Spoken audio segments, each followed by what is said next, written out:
a new week in Vegas, everybody. Monday Fun Day here on the Cinch stage at Cowboy Commons. Boy, it is time to rally together once again. Don't get your head in a spin, folks. There's no spin at this rally. It's all pure rodeo. The latest and greatest insider information and a few personal opinions. Tommy Joe Lucia and Kendra Santos, the No Spin Rodeo Rally. Hello, Las Vegas. Hello, podcast fans. Hello, No Spinners all over the country.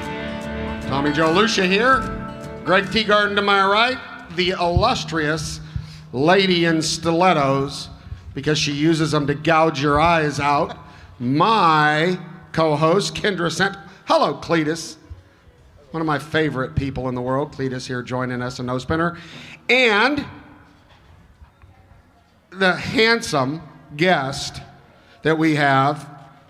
I've got to get to my notes because I love this part. This is my favorite thing. I got to find it because I was so proud of myself because I try to be a journalist and beat my journalist partner, and now I can't find my notes, and I'm getting really nervous. And I don't know where it went. 9-time NFR steer wrestler for starters, which is... No, hold on. A once famous artist printed this.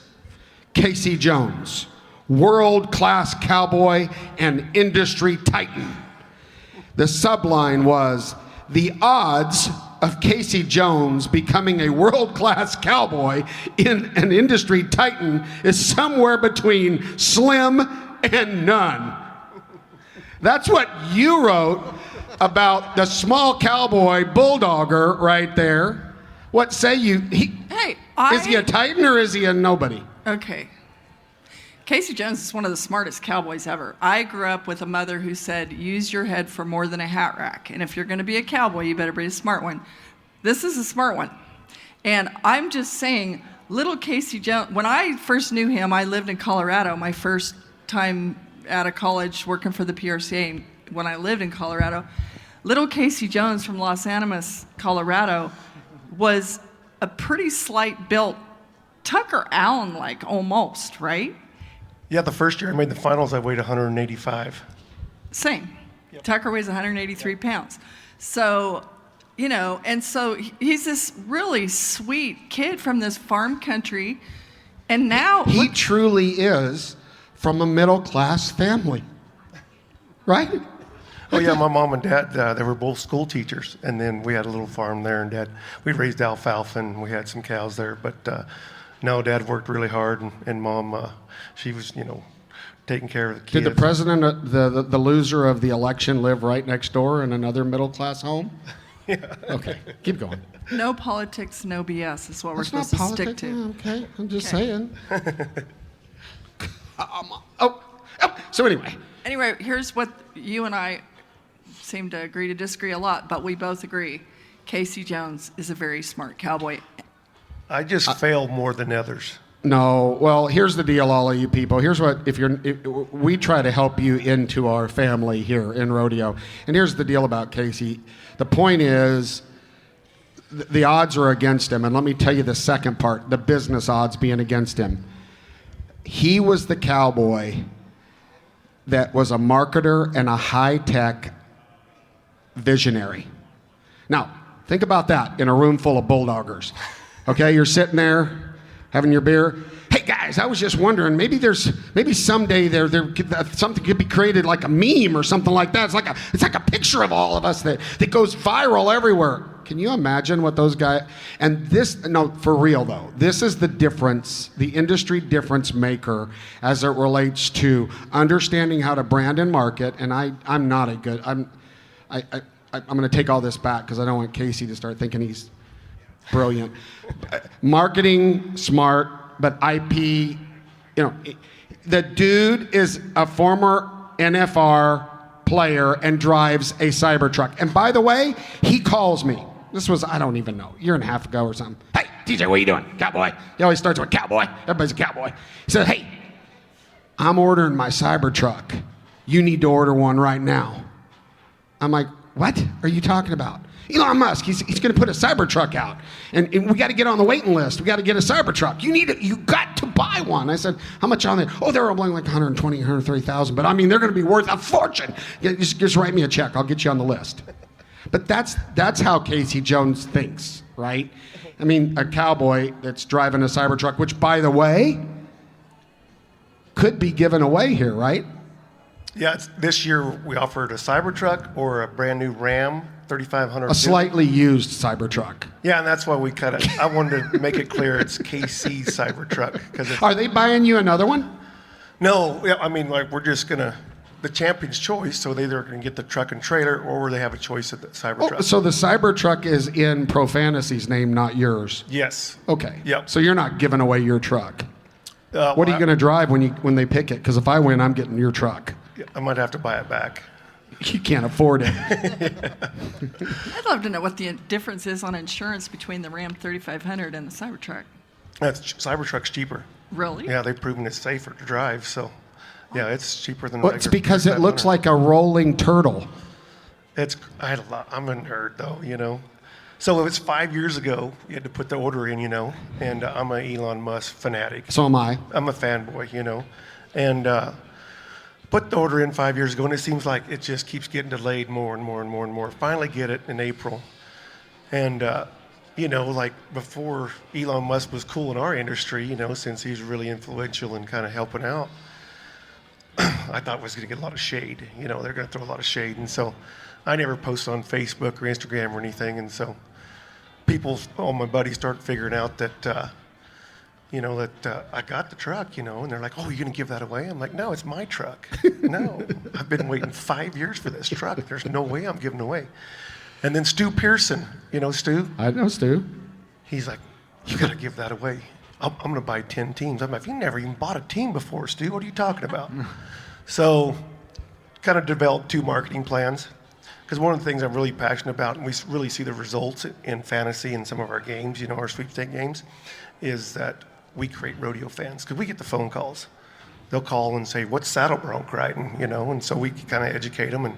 And then next week they might like, well, how much does it cost to get the ticket? How many of those calls do you take? Do you mean your minions and Gail? So one working part of the two of you.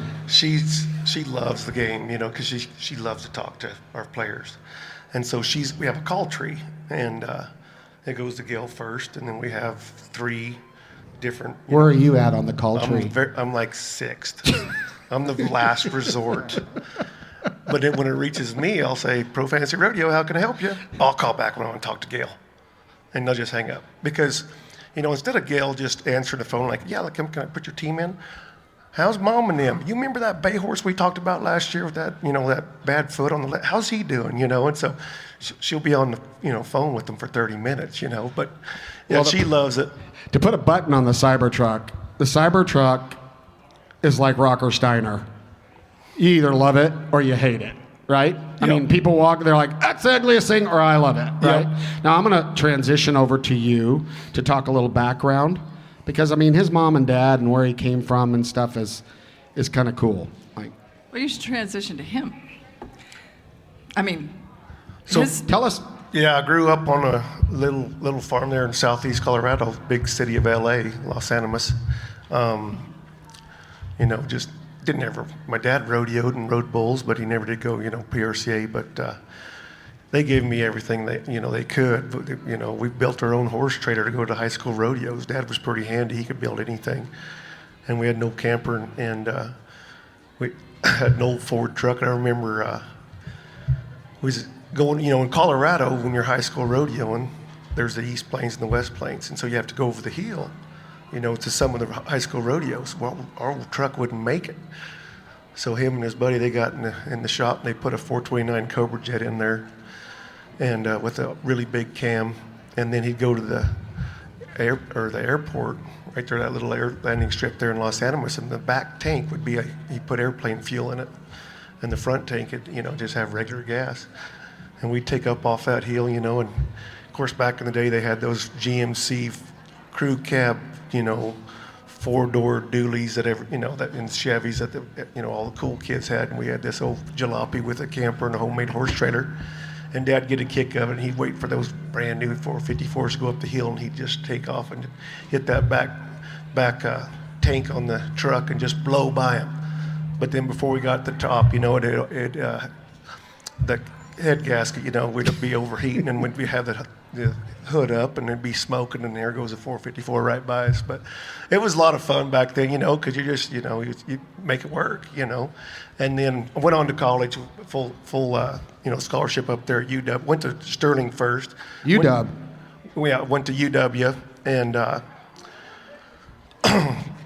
Mom and Dad said you can't get a PRC card until you get a degree, and so I had a lot of fun in college. I thought we could maybe move in for about 10 years there. I didn't want to leave, but finally they kicked me out. 10 years?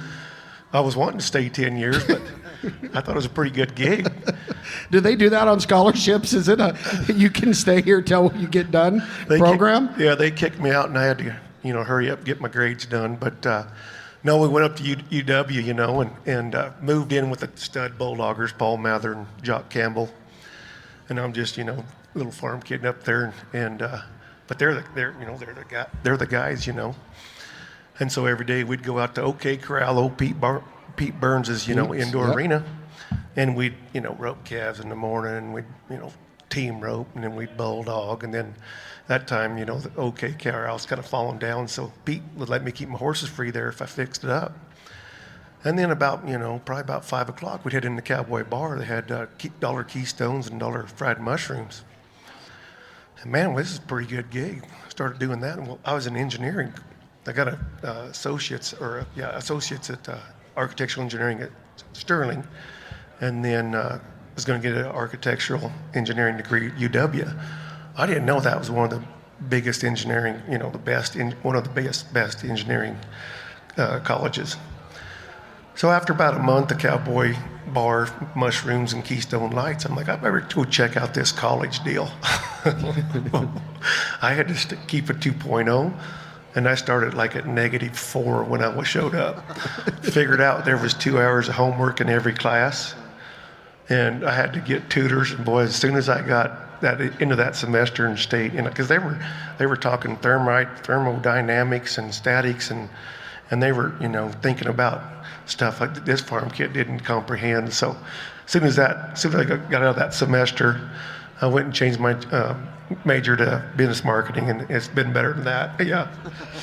Besides being smart, though, he's a good guy. Like, he helps a lot of young people, and they're just little things that not everybody sees. But like the last time Oat hazed here, he was getting stuck in the corner, left behind, and this one steps forward with your gray mare, who was amazing hazing horse, Louise, and says, yeah. "Here, Louise, Yeah. get on mine," and like pulled a guy out of a scrape. He's also a good human. So so $2 million cowboy.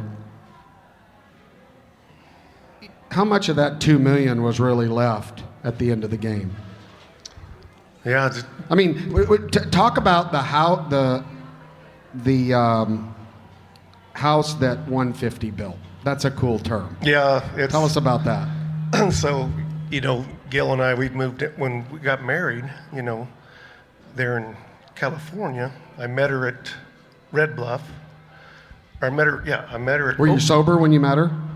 It was slack Sunday morning, barrel racing slack. Oh, so you were on your game. Yeah. Yeah, okay, good. I was a little under the weather, probably. You know, Oakdale's a pretty good time. So I met her there after the barrel racing slack, went to Red Bluff, met, you know, and kind of bumped into her again, and she has helped me out. It was raining. The guys were waiting on me to throw all the steers down, and I pulled in by myself, and she's like, "Looks like you need help." I said, "Yeah, great." And then come back, and I said, "I'll take you out to dinner. You know, I appreciate the help." Took her to Denny's, her first date. Perfect. Yep. And then Grand Slam. met her, and then went down and we got to go out on a date at Clovis. Flew back to Hayward, gave her a ring, and we got married at the Cow Palace that fast. holy moly! Yeah, and then And you're still married. yes, That's yeah, she cool. won't. Yeah, How many years is that? 21 years. Yeah. Oh, you yeah. put him on the spot there. Everybody, like, you know, tolerates me and loves Gail. You know, so she's all I got to do is just not mess up one thing. Well, so, like we do with all of our guests, we're going to invite you to sit in and comment on everything as we run through today's show, but really happy. And Pro Fantasy Rodeo is a sponsor of our deal. Now remember, now the way you get to play is daily, and daily is cool. So, let's kind of recap. Hey, whenever you're ready to join the show again, there, Sparky. His phone keeps beeping. Well, so he's turning I know, it off. but He's being polite. has he ever been in a Sean Davis production meeting? Hey, so let's just recap the Tattoo League. He created the Tattoo League. I was going to get a little comment from him. This is, people that everybody kind of knows in the rodeo. It's a league. There's 30 of us, I think. And like we've said before, the winner decides the loser's tattoo. At round 1, it was really looking like I was going to be figuring out what was going to be put on you. I was going to have an ugly fish on my right hip. It was going to be a piranha. But I was going to put it somewhere where, as you aged, it didn't look like a drooping piranha. Like, somewhere where you can Botox. But anyway, the current standings right now in the Tattoo League, and a little background on the Tattoo League, I'm set in 7th, which I'm plenty happy with in that game. You are 14th, so you have come up and held your own in the middle. Oates at 19th. You're in it, aren't you? Where are you at? No, I I don't didn't get to play? in the Tattoo League. Oh. They kind of pressured me into getting in the TR Talent League because we're doing our shows over there with fantasy. I think that's I've never crap. have You played. should have to be in the Tattoo League. In 21 years, I've never have played. I don't care. Yeah. It's time for I'm a little change. You're a nervous. changer. You're an innovator. You have to be in it next year. Well, I can probably put my team in there now since it's doing pretty good. That's cheating. No, it would leave him too wide open to that because he can manipulate the system. You know what I mean? You can manipulate the system? Well, no. No.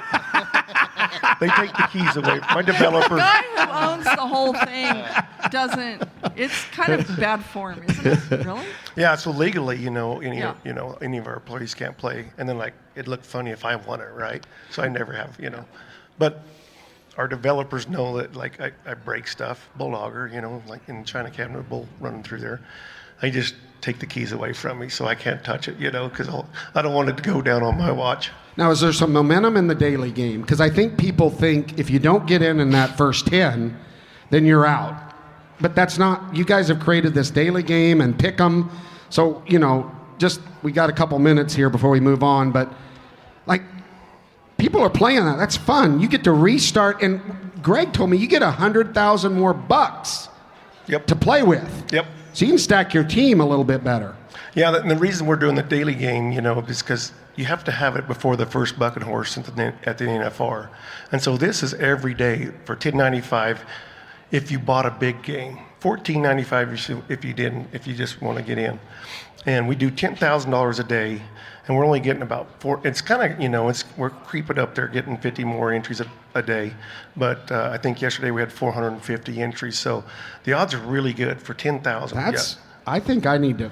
Yeah, I haven't had time, but if I'm playing against, if you're listen here, people, if you're looking at your overall team, and it says that you're in the top 20%, right? Maybe you ought to start putting some money down on daily. Good, right? That's numbers. And what's fun about the daily fantasy, because there's some, fanatics. Yeah. That they have several teams, before they enter one. Well, we're going to give you 100,000 more. So the salary cap's 650. So that team that you wanted that you had, didn't have enough money for, you can do it in the daily fantasy. I do. I have a ranch cowboy cousin out in the original cowboy capital in Oakdale, who's a Pro Fantasy Rodeo fanatic, and he's on speed dial with Gail. Brady's, he's awesome. He's He zero. loves it. He's not low tech. He's zero tech, but he has Gail Jones's phone number, and she takes his call, and he loves this game. I know, and I think the only critical thing I would say is it takes me about 3 days or 2 days at the NFR to remember how to navigate on the app, right? To figure out where's my team, how do I see my league standings? I've got it figured out now, again, but it takes me a little while. Well, let's get on into let's roll on what's happening. Let's kick off on what's going on, what we learned in the last 24 hours. You start. I'll say this. Miss Rodeo America 2025 was crowned yesterday. South Dakota's Callie Mueller. Congratulations to her. Congratulations. Pretty lady. She's beautiful. And as far as I know, the last South Dakota cowgirl to be Miss Rodeo America, I think, was Jordan Tierney, she was Miss Rodeo America 2020. And then because of COVID, she's the only, she was 2021 also. And then this year she became my daughter-in-law, and next year she's going to give me a grandson. So I'm kind of high on South Dakota. Stand right with it. And then moving along, we mentioned it yesterday, the Golden Circle of Champions. You know, if you watched the perf, you saw the gold bandanas. A couple things happened.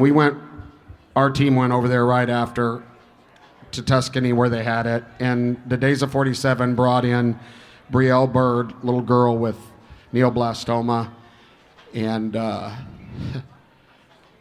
so the family comes into the room, and the dad says to me, this is really cool. We don't know. They're telling us there's nothing left. So, you know, Anthony's the crier in the group. I'm standing there in the room, and I start crying. This deal is life-changing, not only for these kids, but for these athletes. Because your son came, I sent you some pictures of him, not competing, he came.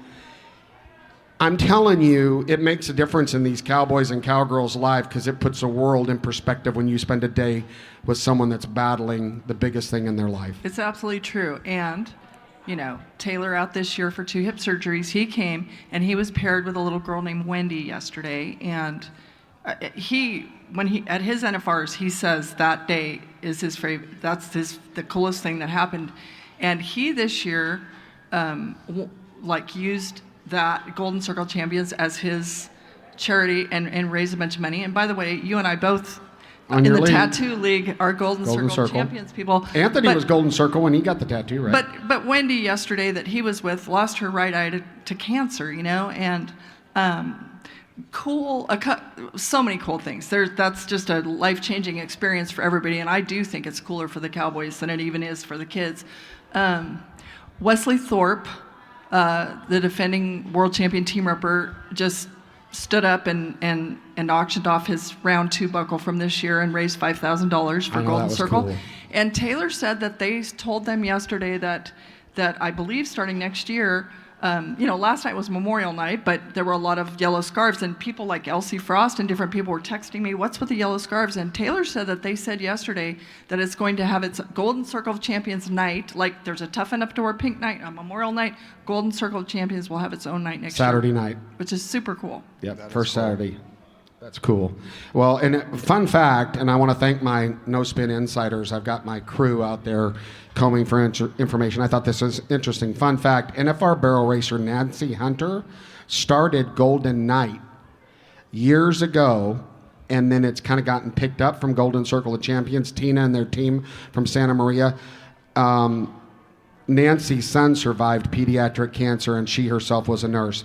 And before we get off of this, they say salute to these cancer kids, but here's the thing you need to take away. 4% of the national cancer research budget, 4 is spent on pediatric cancer. So they're spending 4% of their budget to figure out the cure for the kids that got a whole life to live. And they're spending 96% of their budget on old dudes like me that have already had a life.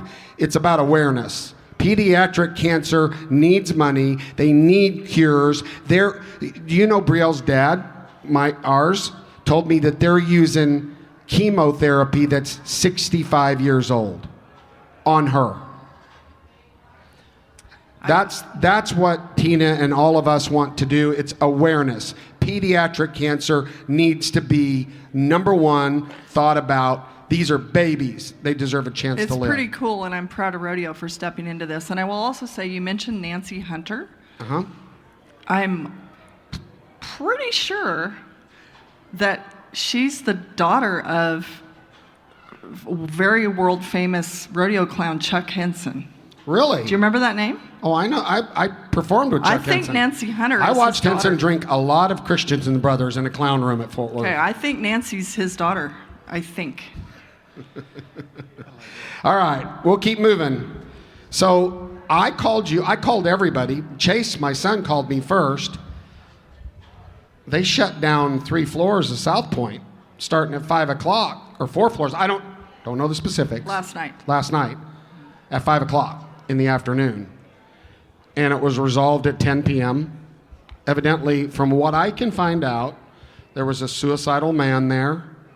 And in the end, they had SWAT members. I mean, I did get a text from someone that was like, I was going to my room and I turned the corner and there's a dude on his knee with a gun with a silencer, and I got back on the elevator and went down and went back and got a drink. Yeah, they were, when you came in, there were SWAT in the... They escorted out and I from the parking garage, to where we needed to go, and it was on floor 24 that happened, and then we're on floor 22. So, but they were very efficient in getting us to where we needed to go. But yeah. Well, so evidently, from what I've read, the gentleman decided to run out in the hall with his gun towards the SWAT, and that was the suicide. I mean, you know what I'm saying? The cop, the SWAT took him out. One fatality, him, everything. But you know what I thought, and you mentioned this, Greg, would you have known really anywhere in the hotel that this is going down? No, not at all. We were doing the World Series of team roping, the Riata Sail, and their team roping in the arena. You would have never known anything like that was happening up at the South Point. Kudos to the South Point. Kudos. Let's roll. And even going through the casino, there was no police present that we could see. All right, what's next on the list, boss? Is it the Cowboy Channel update? Yeah, so, we brought this up earlier, that there's always some technical, and this, you can chime into this, when these systems get crashed with viewers, that's a good thing for rodeo. And you get the spinning deal if you tried to watch the Tyson fight, right? You get the spinning thing. Well, that's, there's good and bad. It's bad for the consumer, but it's good that there's demand there. There's always some technical issues with finally getting into your rhythm to watch the NFR on the app or whatever. But there was a big outcry by the fans with Sling TV. And so we mentioned, 40 minutes of nothing on Sling. When you bought Sling, you thought you got the Cowboy Channel Plus app. So here's a little bit of the backstory. We have not gotten an official statement from Teton Ridge, the new owner of Cowboy Channel, but this is what the backstory that I found. Essentially, Sling has been pirating, marketing the NFR, and they don't own the rights through their deal to put the NFR on TV. And by the way, Patrick Gotch last year shut them down. So this isn't new. They're just trying to go around the system. Broadcast rights are worth a lot of money, and so they shut them down again this year. And as I suspected, after about 40 minutes of people getting angry, which Sling probably realized, Teton decided to turn it back on. And again, who wins there? I think the fans win in the end. Teton did the right thing, but Sling's the one that's doing this bad. The whole point of the story to me is a lot of things happen this week and every year here where there's this public hysteria and fuming, but a lot of the times the anger is pointed at the wrong people.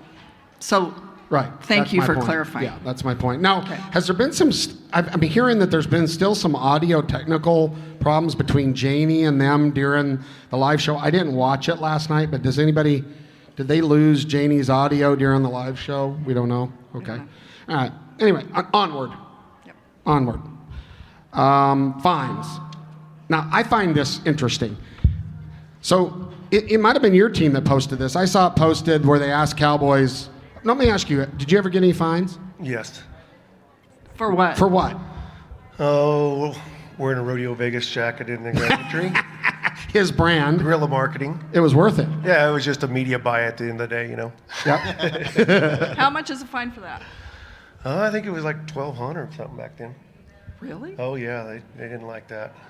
Yeah. Taking too much time in the box. I think I got one.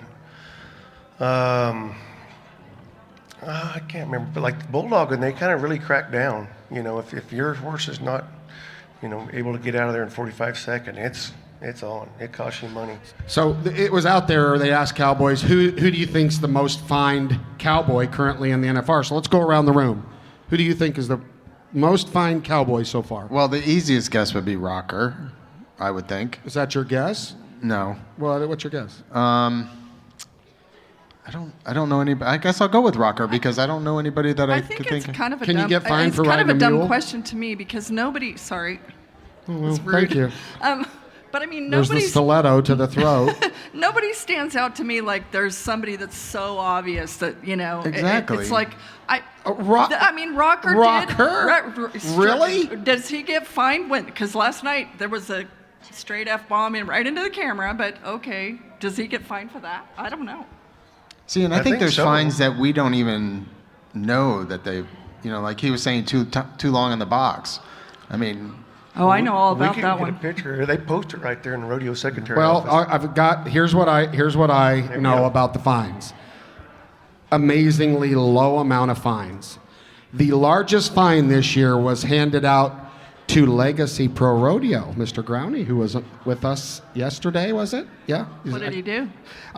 They brought a bull to the NFR without a brand on him. And when you unload them and they don't have a brand, it's got to be a full brand on them. They got a $5,500 fine. They spun the bull around, put him back on the truck, and he lost his $11,250. Wow, that's a fine. That's more than a fine, right? And the bull didn't get the buck Wow. because he wasn't branded. So that's the largest fine currently to date. And there's been some randos, but there's been two guys for $250, and I don't have their names because I didn't get that information. Two guys for $250 for what's it called? Not ready. Not ready to compete, or there's a line for it. Is there any fines in there for the grand entry practice? Again, those are the only ones I was told about. Because do you get fined for? We haven't heard about the Grinch fine, is what you're getting at. Every year, I it's don't pretty know wild. I don't know that there was a Grinch fine because he did, by golly, have his back number on. So you can I dress like. don't know. Did he have a hat on? I don't remember. Does Grinch have a hat? I don't know. Anyway, No, he he didn't did have a have his cowboy back hat number, on. and I did. Again, to sound like Joe Beaver, I did ride the elevator with Yaquo yesterday up to the concourse she during the did. rodeo. Oh, she I'm did. just saying, so I'm like, hey, did you get hit for the buffalo coat on night one? Because it covered didn't have a back number showing. And he said, no, nobody said a word. But then I saw his partner right over here by the Cowboy Channel stage, and he said, which is a reminder, because I actually knew this, Native, there are exemptions. And Buddy was like, hey, like the only people who can wear an endangered, like an eagle feather, if you're a Native, you can. Nobody else can. I think that's kind of interesting. That's been the case forever. Because I remember, back in the Tom Reeves days and all that was the case then. Bud Longbreak, Yeah, I remember Bucky Campbell got in trouble for it one year. is he? Is that reverse discrimination? All I'm saying is that has been an actual thing. So, but I thought that there was a pretty hefty fine for those guys. The first night was at Youngblood and Kincaid Henry that jerked their calves down.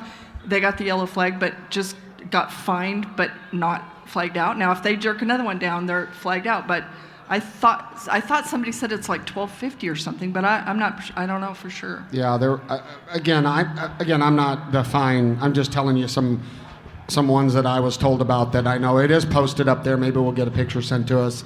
But we do know that the PRC is not exactly efficient in communicating. So there may be another $20,000 worth of fines out there that they just haven't posted yet.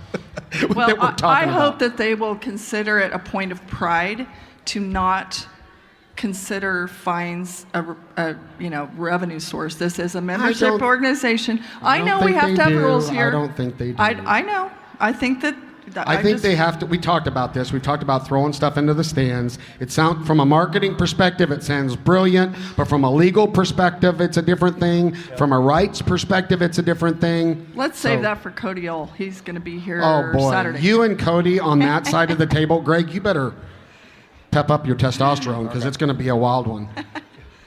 All right, Last night was Memorial Night. You want to talk about that? absolutely. Okay.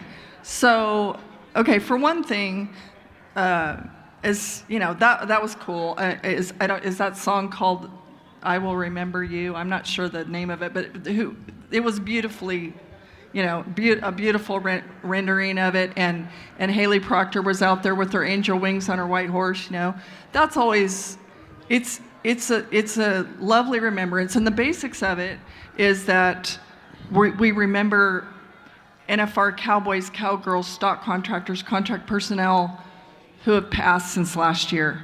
And as soon as it was over, 3 seconds, 2 seconds, bing, my text, and Cody O was like, they forgot Ernie.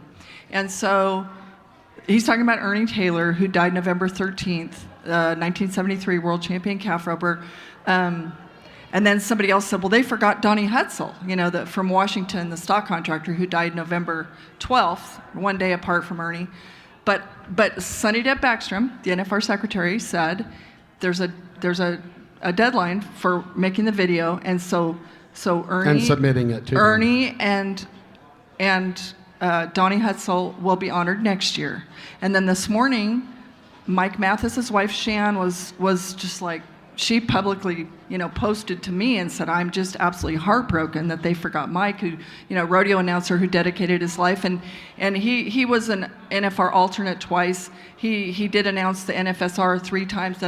Well, but I will say this, because I pulled it up. He died here in his hotel room in Las Vegas last year, December 12th, pretty sure. And the only slack we've ever had at the NFR, that morning, they honored Mike on the big screen in that arena, and I took a picture of it and put it up, and so I gave that to her, and she hadn't seen it last year. So I feel, they felt that they honored Mike last year, and obviously we all loved Mike. He did give his life to this sport. So shout out to those 3. yes, and nobody would ever intentionally do something like that. I will say this. The last person on the big screen last night was Quinn Kessler. That was the hardest one for me to watch. Quinn, young son, father, husband with a beautiful little girl. He was one of those rare NFR switch enders who headed and heeled. The talent of that kid since he was itty bitty was extraordinary. And I think it's a little extra difficult because Quinn decided when he was going to leave, and that, I don't know how else to say that. It's just so hard. Yeah, it's not good. And the best, you can with Quinn, he's talented, and made the finals both sides, and he's a great guy. I loved hanging around Quinn. Like, he'd come every night to a Rodeo Vegas party, and man, he'd just make everybody feel good. So I don't really look at the talent aspect of what makes a person. It's a person. And so it was a tough loss. That was a great loss, but it's a lovely night. It's a lovely thing to do as a rodeo family. That's the thing. You look at our culture, we do that at our Super Bowl. Yep. That's the things that all of the people in the industry now, as new people come in, those are the things that they protect with a 44. Don't you change who we are. Amen? Amen. All right, let's get into the rodeo rebuck-em. Now, let me ask you a quick question on Pro Fantasy. Is in football, people have different spots that they go spend money on to get help, and experts and all that. Has that evolved in Pro Fantasy Rodeo at all? Is there anywhere to go find expert advice for daily pick'em or well, we whatever? have the fan magazine. Gail and I, that's 80 pages of torture for us every year. And I tackle farm animals. I'm not supposed to create a magazine, And so Gail does a really good job. You tackled farm animals. Tackled. Now all you do is look at monkeys on the screen. Yeah, that's exactly right. I prefer that. It didn't hurt as bad. But that can go a lot of ways, people. Yeah. But Gail does every one of those bios and spends a lot of time making sure the information is correct. And so that's an available resource on profantasyrodeo.com. There's an online version. And then, But that's old news after it starts. Well, I guess maybe not. Yeah. Somebody new comes in and hears about Yeah. daily fantasy. They can find the resources there. We just posted. Usually we don't do this, but we just posted the NFR rider percentage picks. So Tyler Wagsback. Oh yeah, big one. How many teams do you think he's on? Oh, mine. It's not like you thought you were a genius Well, when you picked him. I'll give you some context to start. Rocker Steiner is on 49.3% of the teams. So he's on half of the fantasy teams.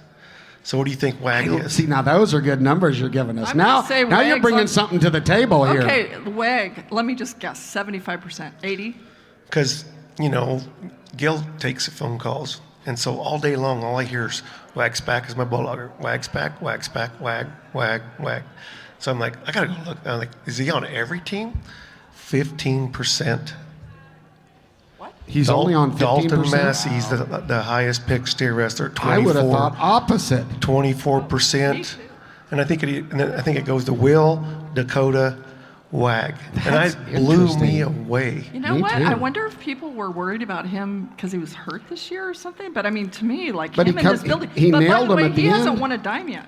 I know, but that Which would is have I would have pushed all the chips in. Me too. Me Like too. on black. I did. Me too. On I black. did. And it hasn't I- paid off. I- By the way, it's been red, red, red. So fans can go to profantasyrodeo.com and then click on our big game, and there's black boxes, and then it'll have NFR rider percentages, and it's pretty interesting. Like Caleb and Junior's the highest in the team rope, and did you look at how much money that? So Riley Webb, after 4 rounds, 127,000. Haley Kinzel has 121,000. Like won 3 rounds, both of them. Placed second. One of them was split second and third. Like there's If you got them, you're Yeah. out of danger right now. Yeah. But it all really rolls down to the very end. But let's get into bareback riding. You recap it, and then Casey and I will do some talking about what's coming up. Well, okay, so Bradley Miller won the round. He was 88 and a half. That kid, I don't know what you call his victory lap, where he puts the reins in his teeth and his arms Fly, like baby, flying. fly. Yeah. So, good for him. And Dingus here, I had the money to pick him, but I went with somebody sentimental because he high school rodeoed with my kids, and No, I'm like, God, she goes with that. So she covers her stiletto here. Because she's not doing so well, it's always, well, I had to That's go with not my an favorites. excuse. I actually was calling I myself had to- out for I had to go with my favorites. making it. I'll live by the sword, die by the sword, going with my heart, whatever. But I will also say, Jess Pope, okay, he was 84 and a half on Pete Carr's Good Time Charlie, and they retired that horse after last night or this They week. did. Okay. Last time. Let Bob. me say this too about Bradley. Pretty cool. Okay, that was his second victory lap. But also, the night before, he was 62 and a half points. So good for him to Trevor Brazil always said that the number one thing you need to make it in this game is a short memory. Good for Bradley Miller. He laughed when he was 62 and a half. He laughed walking out of the arena because shit happens, And so good for him. Well, there's 4 points between the two average, between Cole Franks and Keenan Hayes. Dean Thompson, those 3 are all in the top for the aggregate. Keenan Hayes has got the world still by 281, and Rocker is 10 grand behind him.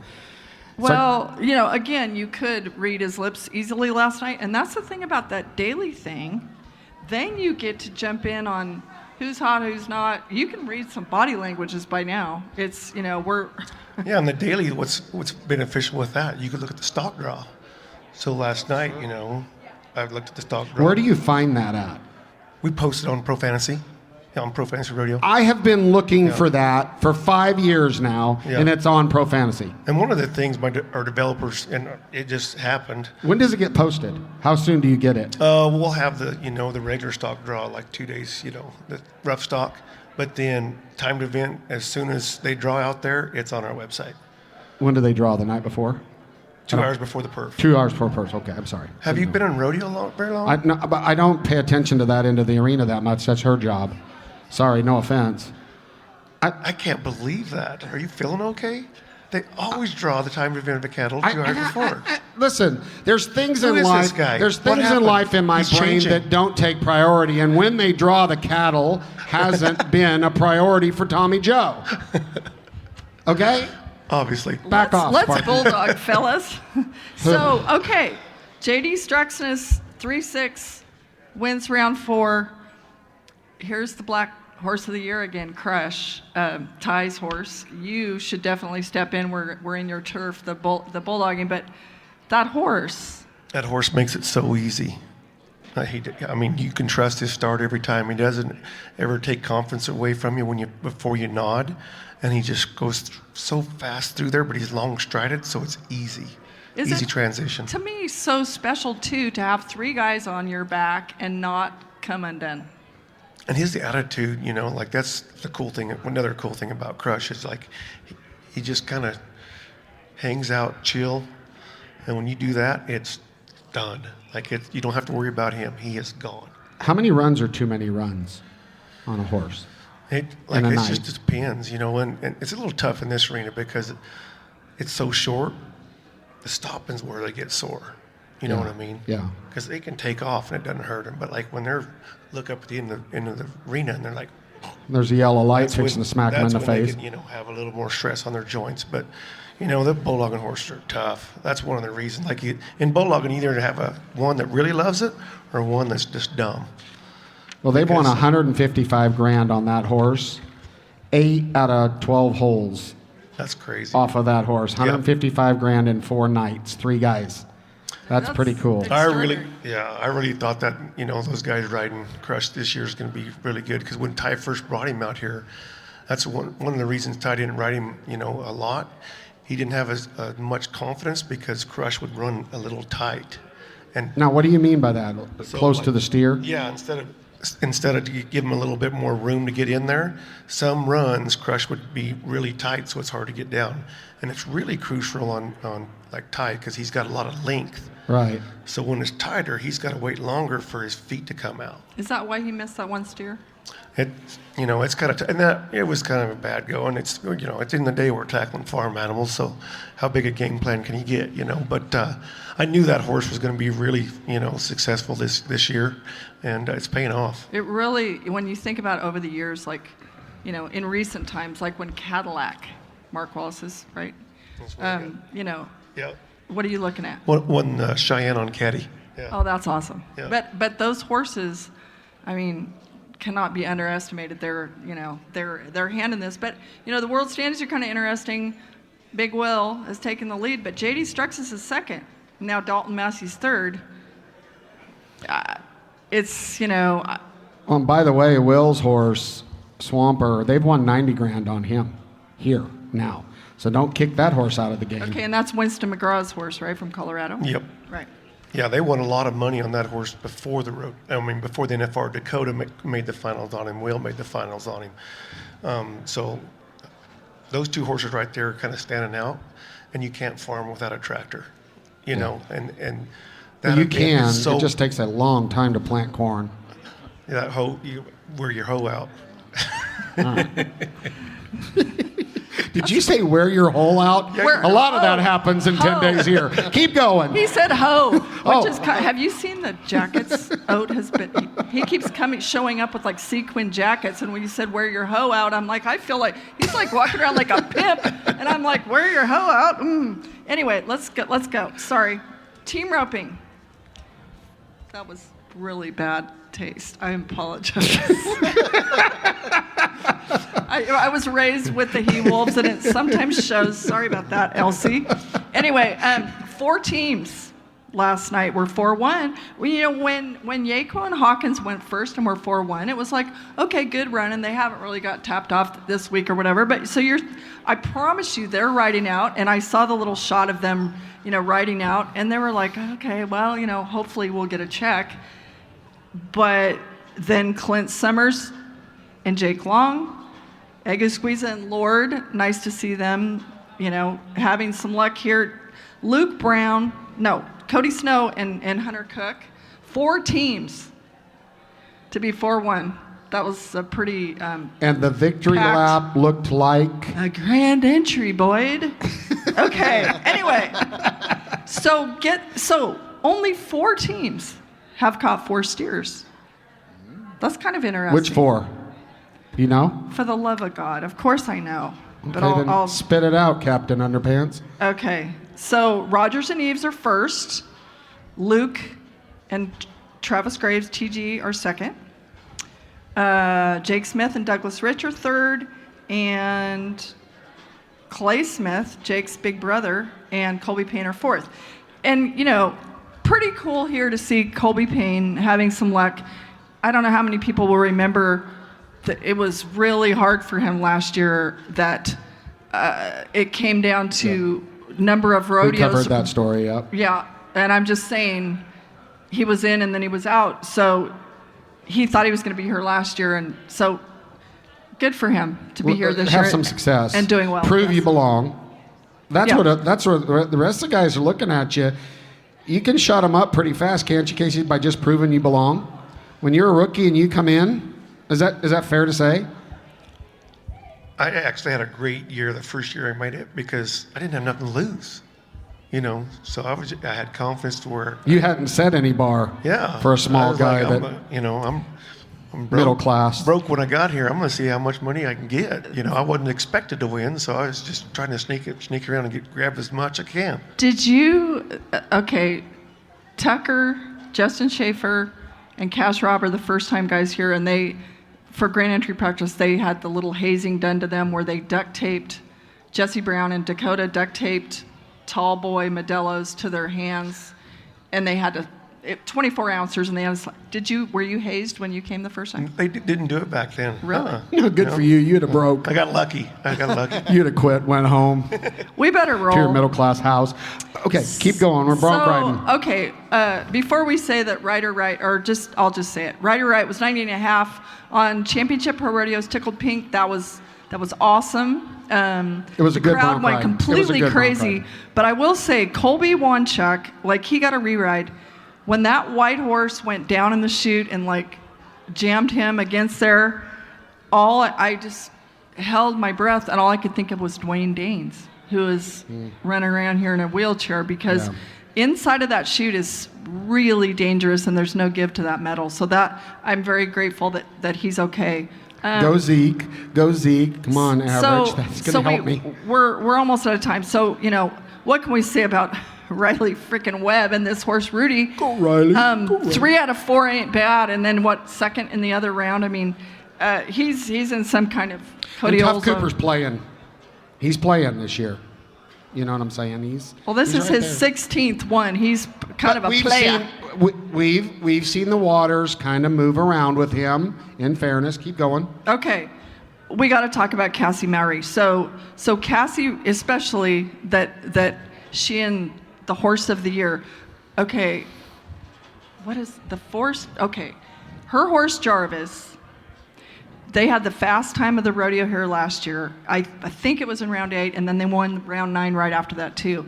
Belonged to her fiance Michael Boone, and the fact that horse's registered name is The Forced Goodbye gives me kind of chills. So Sunday, before I came out here Monday, but I talked to Cassie Sunday while she was driving out here for a story for the AQHA about this horse that's the horse of the year. And Jarvis belonged to her fiance, Michael, who, it was the day I talked to her on Sunday before we got here, it was 6 months to the day that Mike died in an accident at home. And when they were here last year, when they were leaving here last year, he said, "You've got to get this horse back. He deserves to go 10 rounds in this building." And so she's crying, and I'm time traveling, and I said to her, that this feels like when we were here in 1989, and Tough had to come without Lane. Yeah. Or it feels like that year when Byron and Mary lost Reagan, and here comes Mary and Latte, and they play this, whatever that song's called, and we all get the chills every night, and it was just like, this is in the stars, this is happening. And so, I also, last year, I posted, that I thought it was really amazing that Lisa Lockhart had crossed $3 million and had won more money than any other barrel racer. That's in the WPRA at professional rodeos. Cassie Mowry is a $7.5 million barrel racer. She's the winningest barrel racer of all time financially, which puts her in the rarefied air of only 2 people that I know of, J.B. Mooney and Trevor Brazil. Cassie Mowry's a freaking badass, and she's nice, and this is hard. She stepped up on that for that stage, for that buckle with her fiance's family. Tough Yeah, stuff. she's kind of a sleeper. You don't really think of her when you think of, most successful athletes in the rodeo business. But, yeah, she, dominated the futurities. And can I say this? Like, Cody Oll's going to be on here Saturday, and he was famous for not going to very many rodeos. You have to go to a minimum of 25 rodeos to qualify for this, for the NFR. Her typical rodeo count is 26. And she said she went to 27 this year because she was second guessing to make sure she got her minimum, because wouldn't it be embarrassing to win enough money? So she went to 27 rodeos. And you think about, can barrel racers go to 100? I think so. So people here and people who did not make it went to 100 rodeos. Yeah. And she went to 27. Just kick their butts. Now she is at 259,000 in the world standings. Haley's at 335. If there's a chance. So she's turned the corner. Her horse has figured out the first barrel. That horse looked faster than Haley's to me anyway. Just I didn't think they had it all nailed down. But even then, Haley's going to win some money along the way. I think it's going to be really hard for her to If pass her. Haley keeps them standing, Sister's the champ. Bull. And they deserve it. Right, huh? Oh, you're going to the bull riding. I'm sorry. If you're not done, madam. No, that's great. I thought you were starting to say bull something, and you're saying bull riding. Let's go. Before we talk about the bull riding and the fact that Mavie Jones' daddy, Josh Frost, won it last night. Who, by the way, was sitting at our table at Golden Circle of Champions. He was one of the chaperones of our kid. 86.5 points. Was the bull really called Belly Dump? Salt Rover's Belly Dump? Anyway. I got, no. One chance. I know he was on a Sutton rodeo. I think it was one chance. Oh, I'm reading He was on Creek a Young. Sutton. Creek Young's not here. I apologize. He broke his femur at Puyallup. Okay.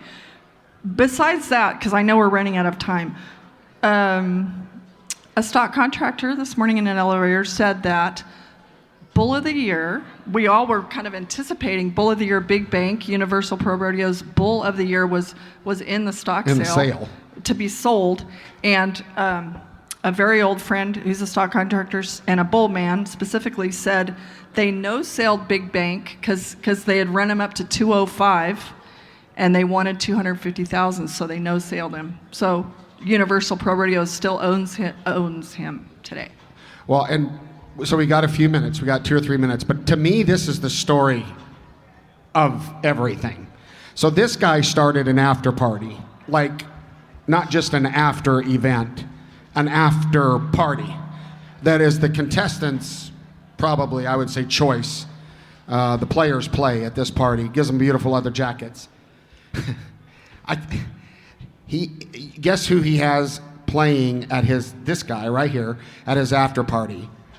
Snoop Dogg yesterday. I can't. This is the guy that was on the Olympics. Like, this is the biggest the biggest guy in the world, and you had him at Zook at your after party. You gotta tell us, like that's just badass, man. Yeah, we were really excited, and so we moved into Zook nightclub. It's one of the best nightclubs in the last 3 years in Las Vegas. So I was really excited because we have the fancy tables and the table service, and so the digital imagery in there is just fascinating, and the audio is amazing. So during the watch party, it opens at 5 o'clock, and so you get in there and the rodeo's on everywhere. And then we have Rodeo Vegas entertainers, like we had Paul Cawthon that played before him. And then we have late night on Thursday, Friday, Saturday. We have our, typical Las Vegas nightclub, performers. And so, we were kind of responsible for the Rodeo Vegas entertainers, but then also wanted to help our budget out with getting some big names for the late night. And because the late night doesn't come on until 1:30 every morning. And so our party, or the DJ after the Rodeo Vegas entertainers is about midnight, and then there's DJ that goes on until he comes on. So at first we was going to get Shabuzi for Saturday night, and then went back and forth, and then they kind of... Wasn't it Cody Johnson's guy that says we got our Shabuzi kicked? Keep going. Yeah, and so... See him. that didn't work out. So then we reached out to Nellie because we just kind of wanted a Nellie. better name. Nellie. Better I mean, name. Teton Red. Yeah, Nellie. Yeah, we just Yeah. reached out to Nellie. And then that didn't work out. He was already booked, and then so we was in contract, or I had to offer out to TI, and then Shabuzi was going to be in town. He reached back out and kind of give us a better deal, you know. And so we was talking to our partners at Zook, and he's like, "Well, we can just always get Snoop." And I'm like, "What? Who? Who'd you say, Snoop?" He's like, "Yeah, but you wouldn't want Snoop, would you?" I'm like, "Well, heck yeah, we want Snoop. Yeah. We'll cancel everybody else and get Snoop." He's like, "All right, I'll make a call." So I kind of screwed up and told some people internally, you know, that I work with, you know, some buddies that we're going to get Snoop, you know. And then it come down that Friday, and his offer was going to expire at 5 Come o'clock. on, give birth to the baby. Yeah. We're on a time crunch here. And so it looked like he wasn't going to play, and then they confirmed the next morning. I get a text from the camp, because all Friday night I was like, killing me. And then that morning they said, he's confirmed. All we got to do is just take our jet out, get him, and bring him back. So actually Paul Cawthon playing Saturday night, when he finished, Snoop hasn't even left L.A. yet.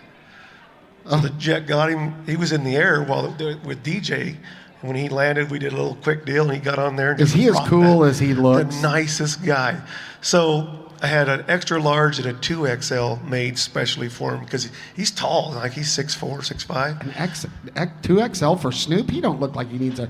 But He's he a wears beanpole. baggy stuff. That's all the Jelly time. Roll. Wears baggy stuff, and so I gave it to him. I said, I didn't know what size you want, and I was going to take the other one and then sign it, have him sign it and do a, Golden Circles, charity event, And so I said, I didn't know what size you wanted. And he's like, man, would it be too much if I could take them both? I love them. That's cool. They're yours. Yeah. This That's is cool. the magic of Casey Jones. He Amen. never settles for the status quo, and you tell him he can't and watch him get it done. How do crickets taste? They're not that bad. They're not, Crunchy? yeah, not bad. Crunchy? You had to eat thought crickets. It should have been a live cricket, though. It should have been a Kinda real let her live off the cricket. hook. You weren't putting that in your mouth, were you? Will you eat a live cricket? Tell why he ate a cricket. Well, I did because they had a little plate of them. But you didn't lose, right? No, but Sierra was really, dramatic about not wanting to eat it. But there was 10 on the plate. 10 crickets? Yeah, and so when it come down to she lost, she was gonna have to eat the cricket. And I'm like, and she was kind of like, which one should I pick? I said, Which cricket should I pick? yeah. I said, Medium rare.